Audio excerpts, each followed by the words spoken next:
Here they come.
All right, everyone.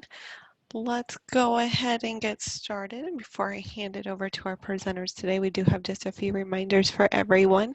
All of our phone lines have been muted, so if you do have any questions, please feel free to use the Q&A box located on your menu bar. You can also use the chat feature, but try and use the Q&A just so we can kind of keep it all filtered in together. This webinar is not for CPE credit, so just as a reminder there. And we do not have any handouts for this presentation. This is just a live town hall Q&A style, so we'll go into some more details of that in just a second. All right, so let's hand this over now to Tyler and Ashley and get started. Go ahead, guys. All right, well, thank you so much for joining us today. It's great to have everyone to talk about the wonderful topic of the HHS Provider Relief Funds. As I'm sure everyone has seen, there have been a number of changes that have come out over the past even week or so. So we'll definitely hit on some of those and then also touch on some various questions that you submitted as well. So really appreciate everyone going through and taking the time to submit those questions to us. My name is Ashley Brandt Duda. I'm a partner in our Fargo office, and I'm joined here today with Tyler. I'll let him introduce himself. Excellent, thanks Ashley. So I'm Tyler Bernier, partner in our Oklahoma City office, and spending much of my time these days dealing with the provider relief funds. When we initially established this webinar, you know what, we were hoping to do a town hall style Q&A because the last one we did, we got so many great questions. And then the U.S. Department of Health and Human Services, or HHS, dropped a bomb on us about a week and a half ago. So it was perfect timing because now we can all talk through much of that. But again, this is going to be town hall style. So as Ashley said, we appreciate you submitting questions. That's going to be the primary focus. We're going to kind of bounce questions back and forth. You know, one of the things is we received hundreds of questions from people.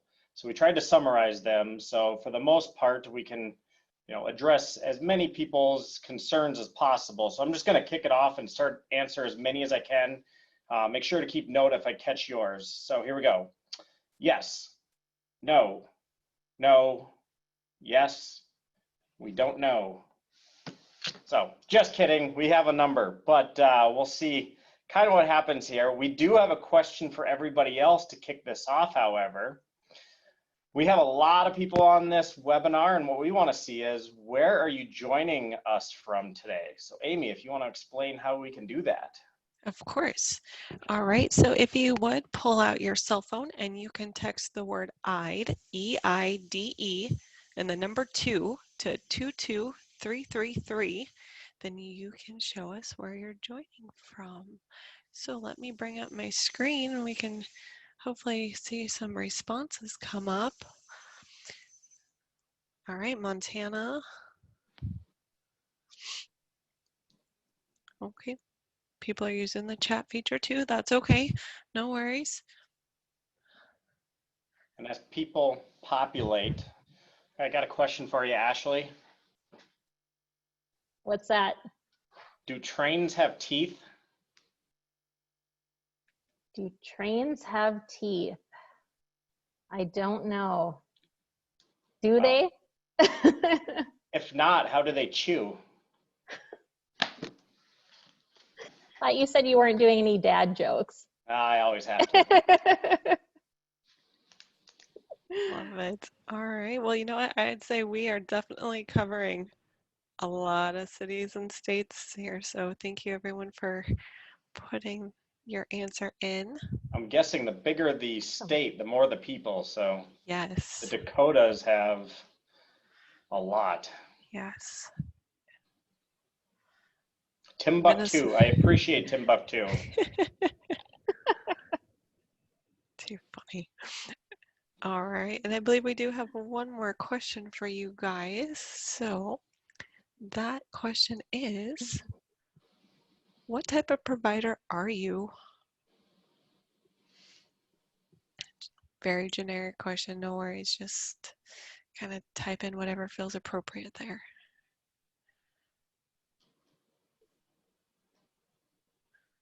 All right. And I think as we had people signing up, it's kind of curious to see all the different types. What you'll see is healthcare provider can be a variety of things. So as we talk through stuff today, we are clearly going to try to be as relevant as possible for as many of you as possible.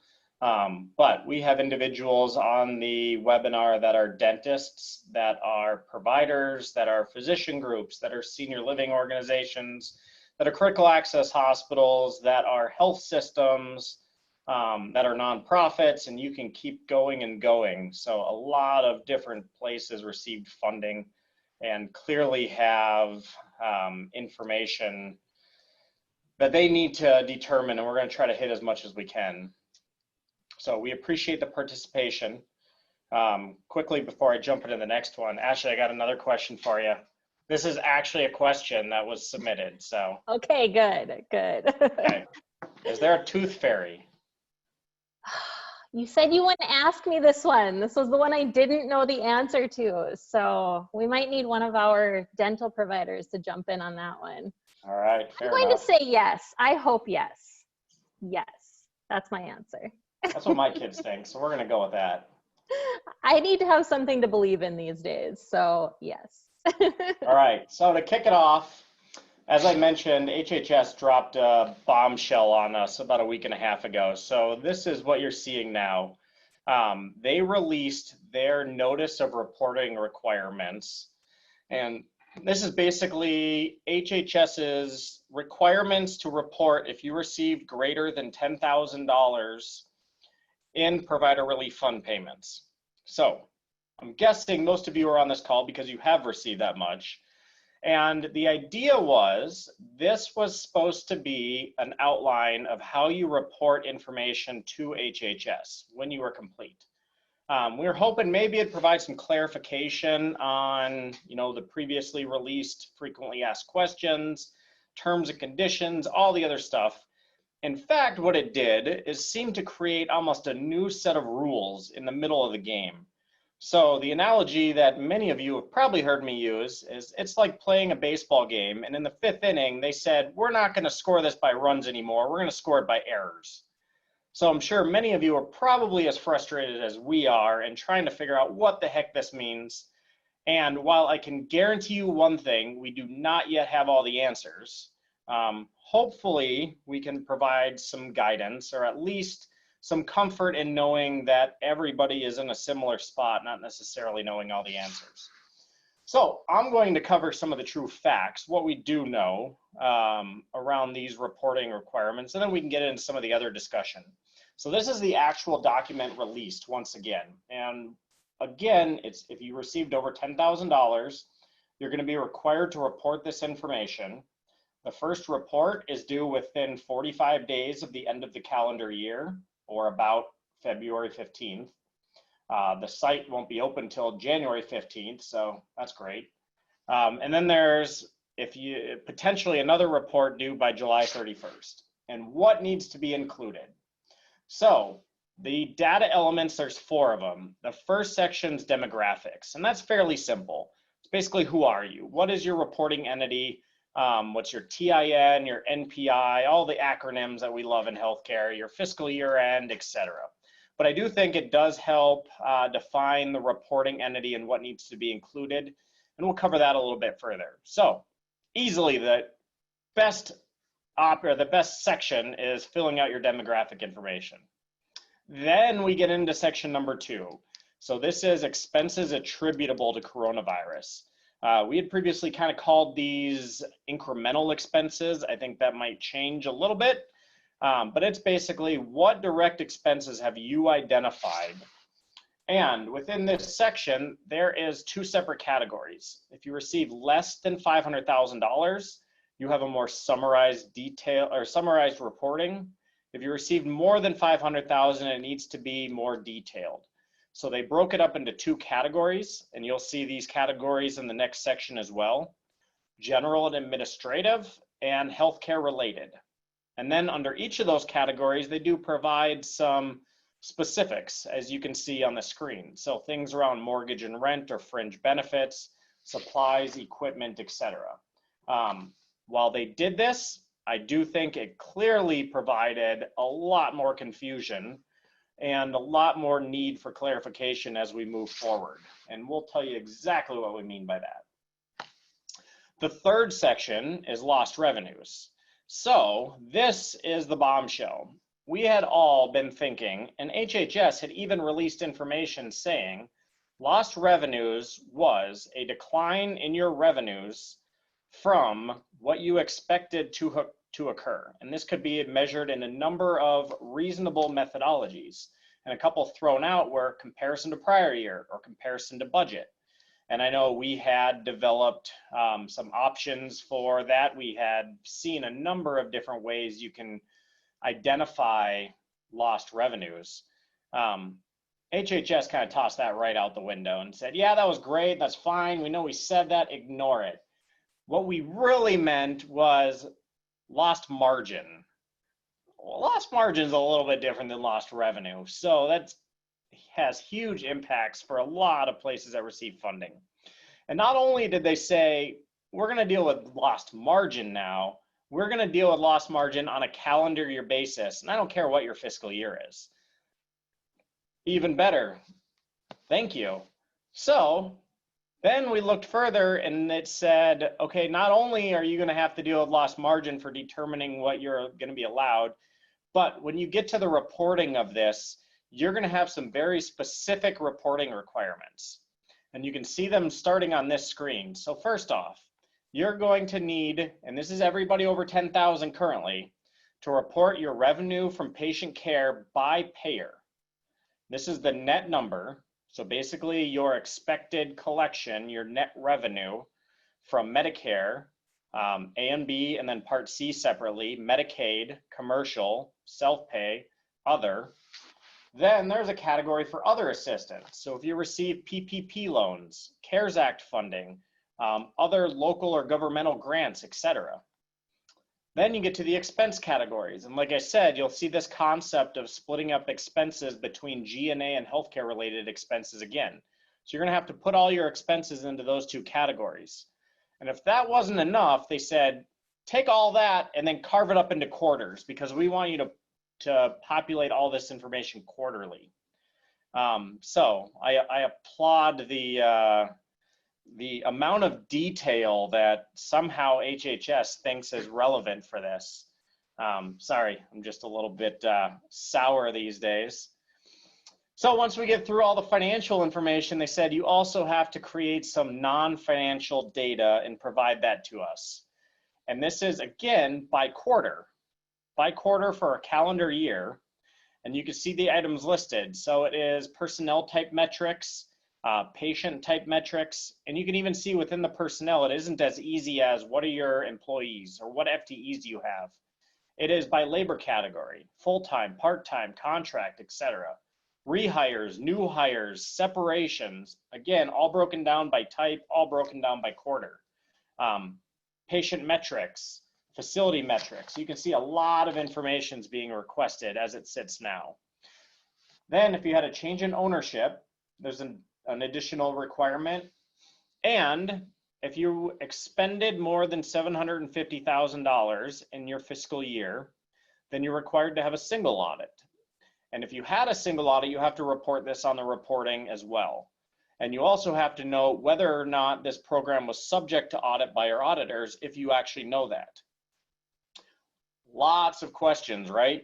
So I think with that, we are going to start jumping into some of these that we identified, and we are going to figure out what we can learn here. So Ashley, I received a number of different payments from this program. Are they all the same, or how can I tell what I received?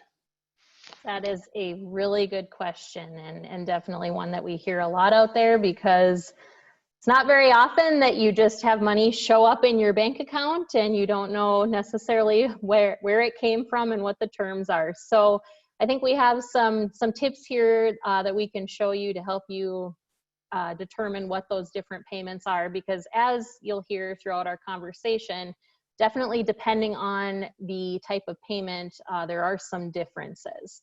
And so I am actually going to just share my screen here. Okay, hopefully, are you able to see my website there, Tyler? Yes, I can. Perfect, okay.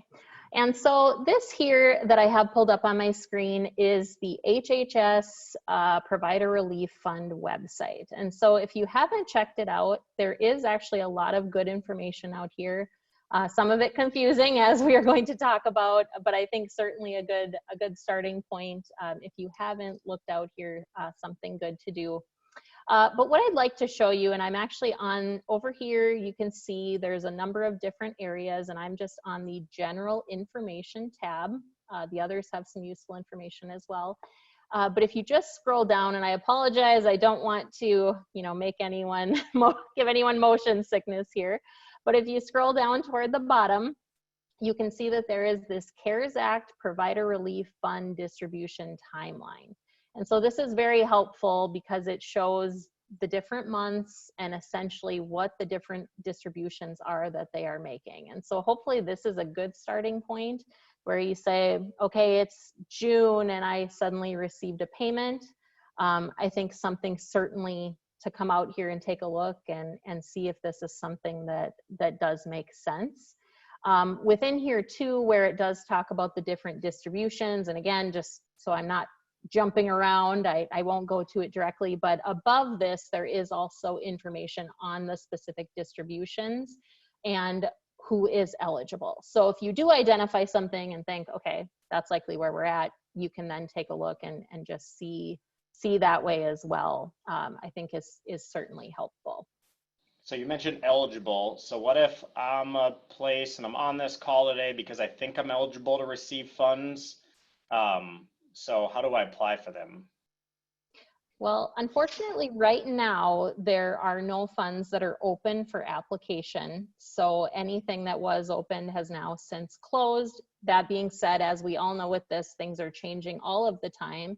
So not only are there new funds given, they also in the past have gone back at times and reopened previous fund tranches. So I think certainly something to keep in mind, but it is also, if things do open up, it is out here on the Provider Relief Fund website as well, where you can go in and apply through the portal. All right, so we've received a number of questions on the document I pulled up. And again, we don't necessarily have handouts, and to some extent on purpose. Would you be able to show where you can find that? Absolutely. So again, on this Provider Relief Fund website, you can see here there is this reporting and auditing tab. And so if you go here, you can see here is where you can download the full reporting guidelines. And so again, good place to come out here and check as you hear that new things are coming out. Essentially, you can look out here and see where that new guidance is. But we can also, good to know because things are constantly changing, but we can also send you the PDF that was talked about today. Perfect. So you showed a bunch of distributions. Are they all subject to the same terms and conditions? And are they also all subject to that reporting requirements that I just covered? Yes. The answer is no, not yes. Saying that was very confusing. So they are not unfortunately all subject to the same terms and conditions, which again is why I think it's very important to understand the distribution that you received. And so you can also go out to this For Providers tab. And so this is where, again, close your eyes, I'm scrolling, but here's where you can get to the various terms and conditions for the different funds. And so within here, most of them are fairly similar and fall within those same reporting guidelines. Really at this point, the only ones that do not fall within those reporting guidelines are the RHC testing, and then if you received any of the nursing home infection control funds. Those are going to be different, and they've specifically identified that there will be different reporting requirements coming out on those later. But again, I think just as part of receiving these funds as things are coming out, it's just very, very important to come out here and to really check the particular funds that you did receive, just to make sure that you are truly understanding all those terms and conditions that you are attesting to.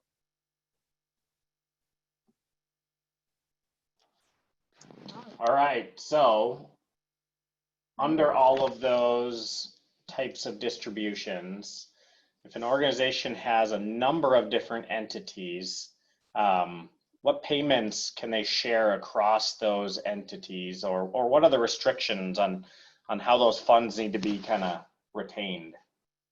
Yep, good question. So if you received a general distribution payment, you are able to essentially distribute that across any of your entities with common control. As long as you're utilizing them for the correct purpose, it does not matter. You can distribute those as you see fit. If it is one of the targeted distributions, and so by targeted distributions, we mean anything like the skilled nursing facility payments that came out, the rural health distribution, some of those, if they are targeted, they need to stay with the organization that that payment was targeted for. So in that case, it has to be within the same TIN. You cannot just choose as, say, a parent company to go ahead and move that money around as you see fit. So how does the money flow on the reporting? So if you had if you had two subsidiaries and a parent and you received nothing but general funds and all the funds went to the parent, do all three still need to report? I'm actually not sure on that. Good question. I believe it is all the reporting through the parent. I think the reporting, as it's stated, should all go through the organization that is actually receiving the funds. So while the general may be sent up from a subsidiary to a parent, the Mhm. parent would report on those, but if the subsidiary received a targeted, they would still have to report. So all those reporting requirements may need to be done multiple times if you have multiple entities. Fun, right? That makes it even more fun. So everything I said times what, 2, 3, 4, 20? Yep, absolutely. All right, well, I'm going to ask you a few questions now. We'll put you on the hot seat. So one of the questions that I know is out there too is for entities that received funds after year end. So for example, you're a June 30th year end, you receive funds in July. Should those be booked as accounts receivable at year end? Sure, why not? So this is a Would you question like we're to clear. elaborate on that? So this is a question we're constantly dealing with right now, right? With fiscal year-end companies dealing with close. Our September's probably not as much, but there might still be some open things that they're having to deal with on their close process right now, being September 29th. But definitely the Junes, and definitely with some of the programs that really straddled that line. So I would say in general, to some extent, it's going to depend on your basis of accounting, whether you're FASB or GASB, for-profit, nonprofit, etc. If the program was in place and you met the eligibility requirements associated with that program, and really it was just a matter of receiving the funds after the fact, then I do think that you could be eligible to record a receivable.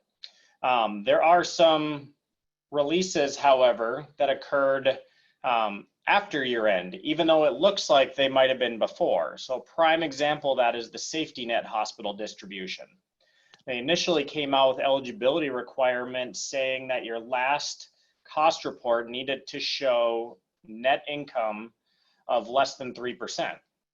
Well, on July 10th, they came out with a revision to allow for more facilities to be included, where that 3% is now an average of 2 consecutive years within a 5-year period. You like how I can remember that now? That's how you know I've been reading these too much. You remember everything. I think that's just you.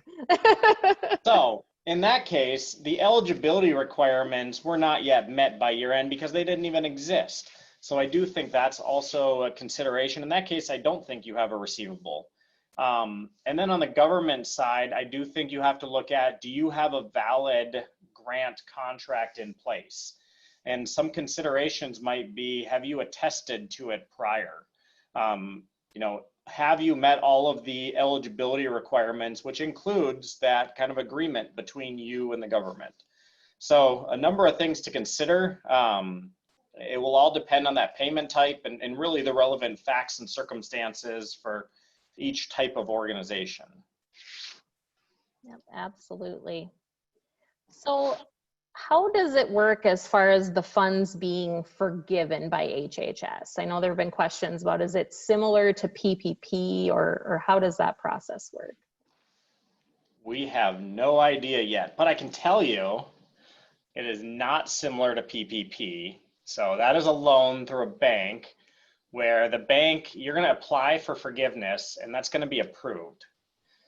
With the HHS funds, really you have a set of rules, and again, unfortunately, a set of rules that changes or is changing, wherein you have to be comfortable that you've met the rules so that at some point in the future, when somebody looks at this, and most people are thinking, a single audit is going to be that point.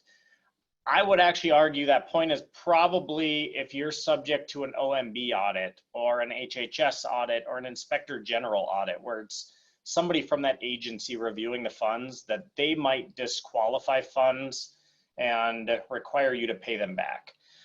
So as of now, there is going to be no application for forgiveness. Really, your main form of approving your expenditures is going to be through that reporting, that you're going to report, here's what we are identifying as expenses and here's our lost revenue, and that is going to really be your support. Absolutely. So I know one of the other questions that I hear a lot out there, and we had several questions on is, oh, are we done? We're done for the day? Would you consider it to be only newly incurred expenditures that would be allowable under these funds? Or would expenditures that were, that a provider had previously, would they consider to be directly allowable?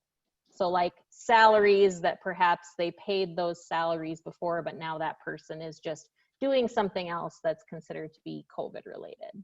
I think that's about a $175 billion question. I don't think we yet know. So this is part of the issue with the release of the reporting requirements. I think, and I know there are tons of groups, advocacy groups, accounting groups, hospital associations, rural groups, you name it, that are advocating for a revamp of these rules and also some major clarification. So right now, it is very unclear. We had previously called these incremental expenses because within the frequently asked questions, within a number of the explanations, they went through the concept and had specific terminology using additional or similar verbiage, which would seem to intend you needed an add-on to what you had in place. I am cautiously optimistic that when we get to the end of the road, we are going to be allowed to utilize some costs that may not be new, but truly still attributable to coronavirus. Maybe a key point, however, to point out in that is there is still, in any situation, this concept that it can't be reimbursed by or otherwise obligated to be reimbursed by another source. So I think that always needs to be kind of in the back of the mind. But I think it's a great question because it's one that I guarantee half the people on this webinar are dealing with right now, and we don't have the answers. None of the accounting firms have the answers. None of the advisory firms yet have the answers. We all have our understanding of what's out there. So what I can tell you is I can't tell you no, but we'll see. So hopefully that is, hopefully that's an area we can get some nice clarity on, and maybe there's some opportunities there. Yes, so along those lines, because of all of that, you know, it'd be really nice.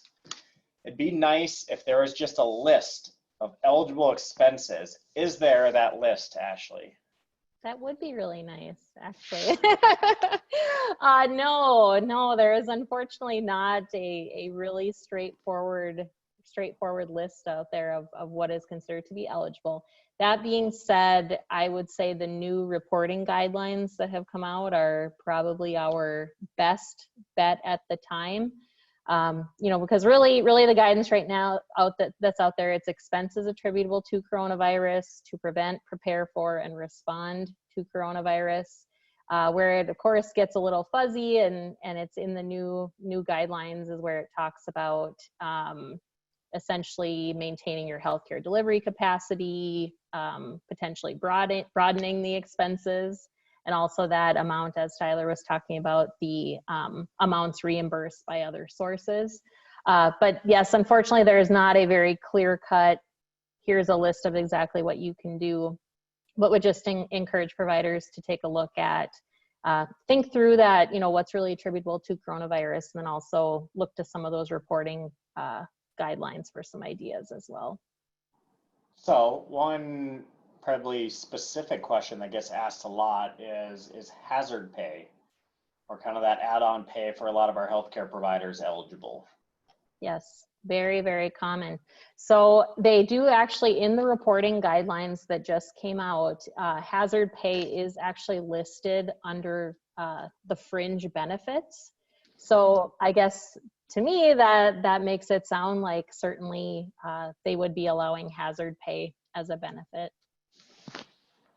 Perfect. So that's a positive. I would view that as a positive. Yep. There's a few of them in there. There's a few of them. So maybe along the lines of a positive, with the new guidance, have the guidelines expanded at all to allow capital projects?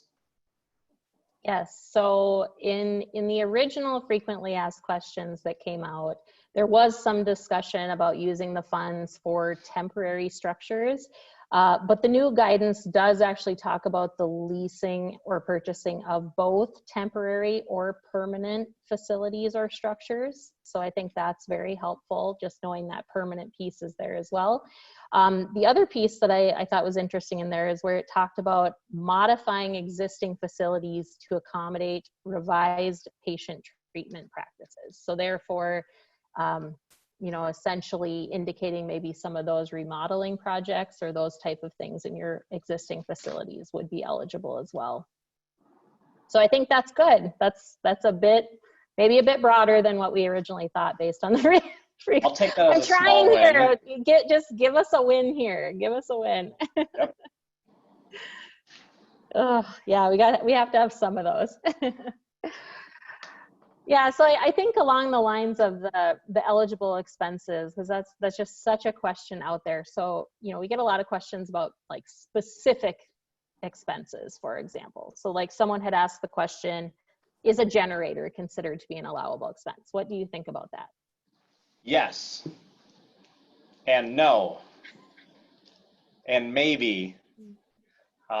Yeah, a generator pops up a fair amount. I would say there are a ton of specific examples that pop up a ton.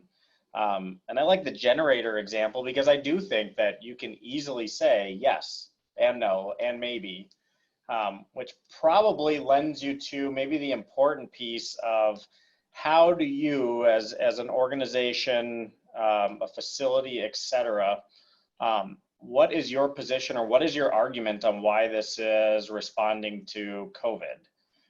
Is this just something nice that you would like to have, or is this something essential that really is going to help you prevent, prepare for, respond to coronavirus as an expenditure? I think that really is your support.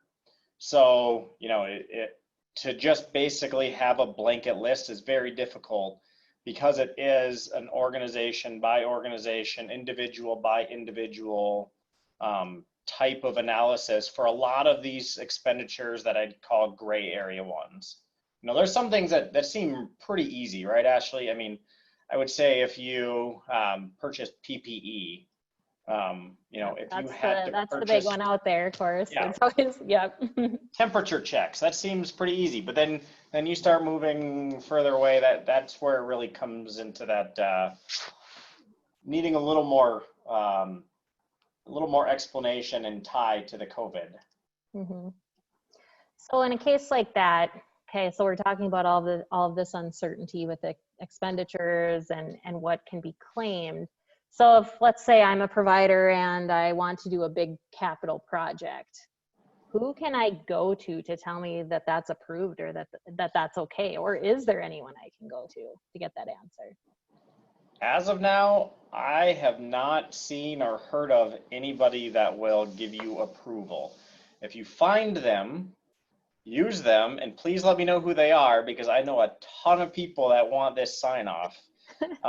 I have specific examples of people going to all sources, whether it be state representatives or HRSA, which is the agency that administers these funds for HHS, and nobody will provide any approval or pre-approval of funds or any post-approval. So short answer, no, there isn't anything to have for approval. So I think the onus again then is on the organizations to be able to support that project, that purchase, whatever it is, really was for the purpose you thought it was, dealing with COVID. Absolutely. So not to make this more complicated, but we're talking about, of course, but we will. But we will, of course we will. Hey, we did not make this more complicated. But so we're talking about the expenditures and that piece and what's allowable. But how do the various cost reports, so Medicare, Medicaid, any of those reimbursement type things, how does that impact the allowability of costs? That is a unique question as well. So What I do know, or what we all know, is CMS came out with the frequently asked questions that said they're not going to offset costs on the cost report for the Medicare cost report. We also know within all of the terms and conditions and frequently asked questions and updated reporting requirements, the one thing that seems to be consistent is that HHS said you can't use it on expenses that are paid for or otherwise obligated to be paid for by another source. So does a cost reimbursement methodology count as that? I'm not sure that I necessarily have the answer, but I do think it is a risk. There's clearly the potential that HHS comes back and says, you know, if Medicare is paying half of your cost that you're submitting to them, we should only have to pay for the other half.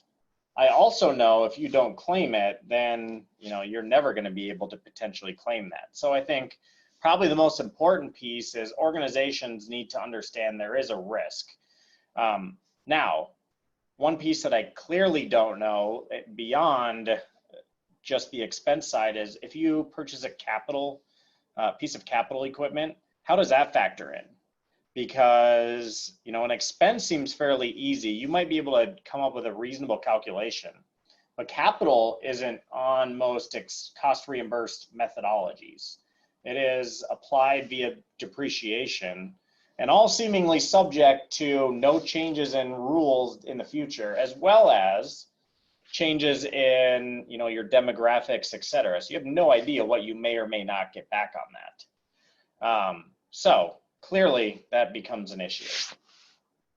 And because I think I'm a little tired here, it's your turn. So I like when it's your turn better. I know. So what documentation would you recommend an organization prepare and save? So I would say, you know, documentation right along the lines of what we've been talking about. So not only just true documentation of the expenditure or the purchase, I think that of course is always important, but I think anything that you can have that can help document or explain your rationale for why you truly feel that this was to prevent, prepare for, respond to coronavirus. Because I think ultimately, you know, as Tyler was saying, there are a lot of things out there that depending on the different provider, the different situation, they may or may not make sense. So I think the more that you can explain that rationale, have that rationale documented, and do it at the time. Don't try to do it a year later when you're trying to either you're under audit or you know, trying to remember what your thought process was at the time. So is there anything specific to like salaries and wages? There's nothing specific, I would say, out there at this time. But I think just making sure that, again, you're maintaining enough detail that should you need to support that at a later time, and also have the adequate information for reporting. Okay. So if we identified adequate direct expenditures and we're not necessarily using this lost revenue or margin, are we still going to be required to report on everything? I believe the answer to that is yes. Unfortunately, from the way the reporting guidelines are looking, I don't think it's going to be as straightforward as, okay, I'm fulfilling my part with this piece here, and that means that I can skip the other pieces of the reporting guidelines. So unfortunately, it does look like those are going to be required elements that you are going to need to support, at least at this time with how the current guidance stands. So along that line of thought, just to clarify here, if you received less than 10,000, there's no reporting needed. I don't believe there's any reporting needed on less than 10,000 at this point. It would Okay. just be above the $10,000. Yes, good clarification. Thank you. So while we're talking about the reporting requirements, I'm going to throw a question back to you. So essentially, we've talked about the reporting guidelines, we've talked about the changes to the lost revenue, of course, and how significantly different that is. I guess I think what a lot of people are struggling with is the fact that, okay, this is clearly extremely different from what was said in the frequently asked questions. This is really more of a loss margin calculation. Are we sure this is correct and that this truly is what needs to be shown? Because this is not lost revenue. Unfortunately, as of now, yes. And I agree and I share that sentiment. That's why I gave the baseball analogy. You know, we had all been thinking one way and have to reverse course. So unfortunately, yes, as we sit now, the idea, and conceptually it makes sense. And my hope is step one opens up a little bit more. But it's basically saying the federal government's going to make sure that you're whole, that you didn't do any worse than you did last year. Kind of a hold harmless provision, right? So when all else fails, when you have thought of all of your true expenditures, when you get down to the end, we're still going to make sure, or try to, with as much funding as we can, that we get you back to where you were. So that's the thought process behind it. Clearly, it's in a much different place than when we first started, though. Yes, absolutely. So along those same lines, talking about this, I guess, new lost revenue calculation, I think it'd be helpful. I know you had talked about potentially some examples. And so just one, like I would throw out here, that someone had asked the question, that they had a critical access hospital that had an operating loss of $500,000 in 2019, and they're expecting to lose $100,000 in 2020 after they've recognized $400,000 of income from a PPP loan. So do they have lost revenue? And could you walk us through that process on what that looks like? Yeah, so, you know, in that specific scenario, I'd say yes. How the PPP loan plays in is kind of subject to interpretation, but maybe, as you said, let's walk through a couple of examples, because I do think it's important to understand exactly what it's saying for this step two. So for now, what we kind of do know is for a calendar year, and again, that's regardless of your fiscal year. So calendar year 19, that's going to be this column D. You compare to calendar year 20. And since we're in September, we clearly don't know the end number yet. So we're going to go into the future and assume that we know exactly what happens.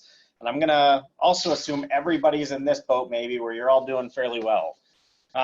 But let's talk through a couple of different situations here. So let's assume that in 19 you made $500,000, and then in 20 you made 400,000. So you did a little bit worse, but still not that bad. How much can you claim in that step two process? In this case, it's the difference. You can get 20 back to 19, so you can claim 100,000. Now, in another example, let's say you actually lost money last year, and this year you made money. I have no idea how that happens, but you know, things went gangbusters in a number of respects. The last half of the year went really well. You were able to take advantage of a lot of economies of scale, and you did better. So lost last year, gained this year. Can you claim anything? No, because the best you can get back to is a break-even position. So next example, last year you lost $500,000. This year you did the exact same. So it would seem like, again, in that hold harmless, you should stay the same, right? Well, what HHS said was, we'll let you get back to break even. We're not going to keep anybody in a loss. So if you lost last year and you lost this year, you can basically claim the difference. So this 500,000 of the current year back up to zero. That's how you can claim 500,000. Now, let's say last year you actually made money and this year you lost money. What can you claim? Again, that hold harmless would say you can get this not only back up to zero, a break even, but you can claim that net margin you had last year. So in this scenario, you could claim $1 million. So depending on the scenario, you can see that there's different recognition items, different amounts, and ultimately a key piece, if you lost last year, one thing to note is it doesn't matter whether you lost $1 or $1 billion. It's all the same. It's basically like saying last year is a break even.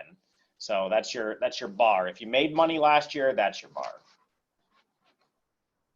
That's very helpful.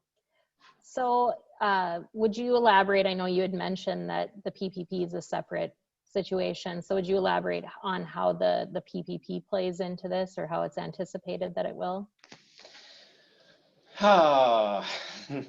So within the reporting, what HHS asks for is other support, and one of those being PPP forgiveness. If you read it, what it says is relief received. So my first issue is I can interpret that two ways. As I received the funds, but maybe I haven't gotten the forgiveness yet. So if the forgiveness is until 2021, what do I do? I think we need that clarified. The second piece is HHS clearly says the patient-related revenue should be patient revenue less patient expense. But within the reporting, it has these other COVID support items like PPP being reported. So should it or should it not be included? I don't know. Fair enough. How's that for an answer? I think the fear right now, though, is because they're including it in the same category, there's a risk that they could be wanting to include it.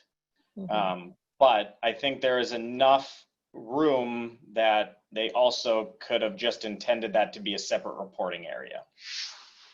Yeah, but I think something obviously good to be aware of, because if you're a provider and you received a significant PPP loan, where, I mean, if that can completely change your calculation, obviously you need to be aware of that risk as well. So definitely good, and we will watch out for more information on that for sure. So so along the lines of the calculation as well, and I saw as we were talking a couple of questions pop up about this too, but you talk about the patient service revenue expenses. So how does non-operating revenue play into this? So like, for example, if I'm an organization that normally I receive fairly sizable contributions throughout the year, well, just with COVID happening, my contributions are down significantly. How does that play into all of this, if at all? So HHS has somewhat clearly defined certain pieces. So it does say you need to exclude things like donations, grants, and other support. You need to also exclude non-patient related revenue like rentals and real estate activity, etc. So it really should be patient driven. It doesn't define what kind of basis to use, so they almost created their own basis of accounting. In other words, it isn't a FASB basis or a GASB basis, but there is still a ton of questions about what should be in patient. So for example, the one that's brought up probably more than anything is prescription drugs. So it does say retail drug sales should not be.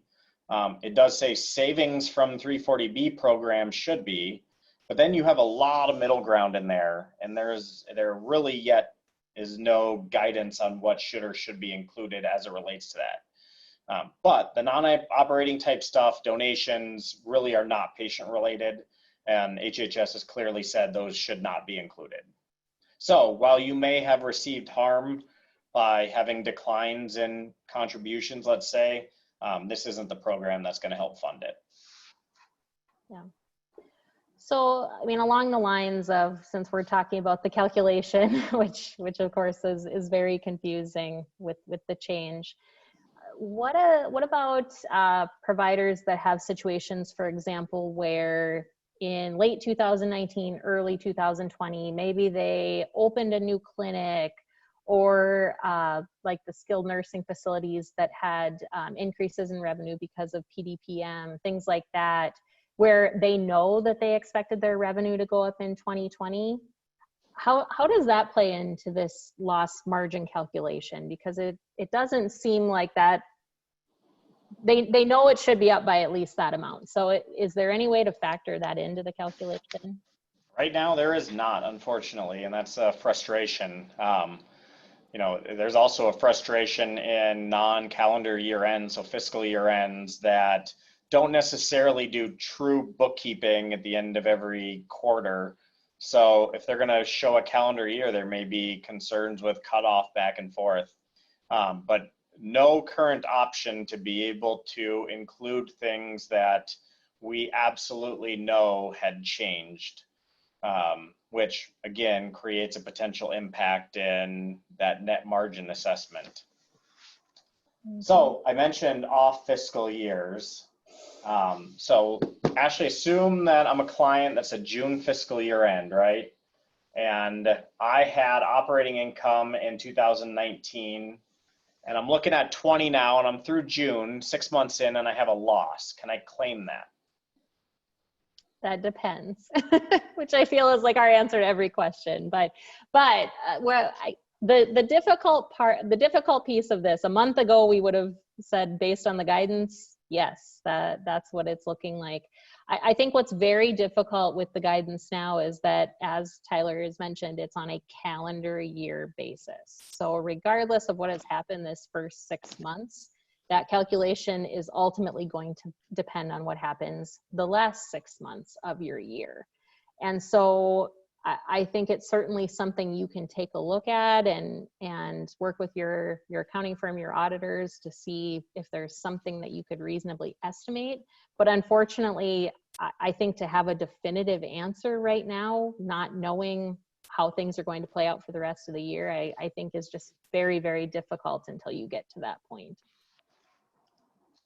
So what's the timeline for them to be expended? And if I don't fully spend them, do I need to repay them?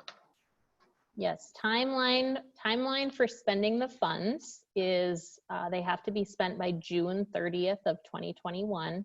So this is a bit of a change. Initially, we were thinking July 31st, 2021. So you may have heard July at one point, but they have now since clarified that it is June 30th of 2021. And HHS has also said that for any funds that you have not expended, they will provide some guidelines around that time of how you need to return the funds. So yes, you do need to return them if you do not spend them by that point. That would stink. Absolutely. It'd be nice if there was more guidance on how to use them before we get to that point, but I'm still hopeful. I'm hopeful. So let's change course a little bit here, just dealing with compliance. So when or how is the single audit determined? And then when it is, what compliance areas do I potentially have to think about? Yep. So the single audit is determined, or you would essentially be required to have a single audit if you expend more than $750,000 of federal funds in your fiscal year. So something to keep in mind here is, of course, we're talking about the HHS provider relief today, but if you have other grants, other type of federal funds that you are receiving and expending, you need to make sure that you are including that dollar amount as well when you're factoring in your $750,000. One positive note of the webinar, we do have a couple of them in here, is that PPP does not need to be included. SBA has clarified that if you received a PPP loan, that does not get included with your federal expenditures. So something good to note there. But essentially, as far as the compliance areas, we're not really sure at this point which ones will need to be tested. There's a number of them out there that I think, regardless of whether your auditors will test them, I think it's certainly important just to keep them in mind and making sure that you're complying. But really, the key that to keep in mind, especially if you've never had a single audit before, is that not only will your auditors have to look at the compliance with all of the various requirements, but they will also be looking at your internal controls over the process as well. So I think something to keep in mind as you're moving forward is determining how to spend the funds or whatever it might be, is just trying to implement some type of internal control process over that as well. All right, so if I'm a for-profit, is it still applicable? Unfortunately, yes. HHS has come out and clarified that for for-profit organizations, there is going to be some type of filing requirement. They have this idea out there of they call it a financial audit of the award or the awards, which seems to be implying that there's going to be some other type of audit available that's not a full financial audit, full single audit, because I'm guessing a number of you out there actually are currently not even having financial audits. for a lot of the for-profit organizations. So there is going to be some type of audit required, but there will be more guidance coming out on that hopefully soon. And then when is the compliance supplement expected to be released? Good question. Can you look into the future? I think I was told September initially, but there's 2 days left, so I don't know. Hopefully October. I mean, realistically, they've been saying this fall time frame, and really we need to get it, especially if you're a junior end or we have some April year ends. I mean, people that they will hopefully be issuing that soon so that we can get an idea of what the auditing looks like for these funds. Excellent. All right. So while we're still talking on single audit, there have been some questions out there on the administrative costs and essentially whether a 10% de minimis indirect rate can be claimed, or if it's a nonprofit that has another rate that's approved by an agency, can those rates be claimed under these funds as well? That definitely falls into the bucket of I'm not sure. You like how that's most of my answer. You know, this step one of direct expenses, I think needs to be verified first, because there potentially clearly can be an opportunity as it's written for these overhead costs, these indirect costs to be claimed directly. If not, really that step two lost margin seems to capture a lot of these overhead. So I would find it difficult for the agency to allow a de minimis rate or an approved indirect rate, because it's not like a normal grant where you are specifically providing expenditures for a purpose that are in accordance with a budget, et cetera. It really is something very unique, but I don't want to close the door to it. So I think that's one to kind of, you know, put on the list of, as we clarify, you know, depending on how that clarification goes, there could be opportunity. Absolutely. Well, I do see we are running up on time here. We just have about a minute to go. So Amy, if you have the slide with our contact information, you want to put that up, that would be fantastic. But we really appreciate everyone registering today and joining us, and again submitting all of the great questions. But as we can see, we saw a number that popped up as we were going, and we still had a number we were planning to run through too. So really appreciate that. Sorry we weren't able to get through all of them, but hopefully this at least answered some of the questions, or if anything else, maybe made you realize that everyone else has those same questions and we're all uncertain too. So, but thanks again for joining us today. Agree. And I would say, again, as you can see, there's 475 plus people that were on across the country in different types of organizations. So the questions, it's difficult to answer every specific question. As you can see, our contact information, feel free to reach out and we'll help answer as many as we can. We tried to get the ones that will cover as many as we can. We will also try to continue to put these on to the extent possible. Hopefully we get some clarity and Ashley and I can stop saying, well, I don't know, or maybe, or yeah, we'll find out at some point. It's frustrating for us too, trust us. But, and I think too, you know, yeah, if you have ideas and questions, throw them out there, and we'll be definitely looking for more guidance and things to include in future webinars as well as things come about. Awesome. Well, thank you all so much for attending, and thank you to our presenters, and we hope everyone has a great day.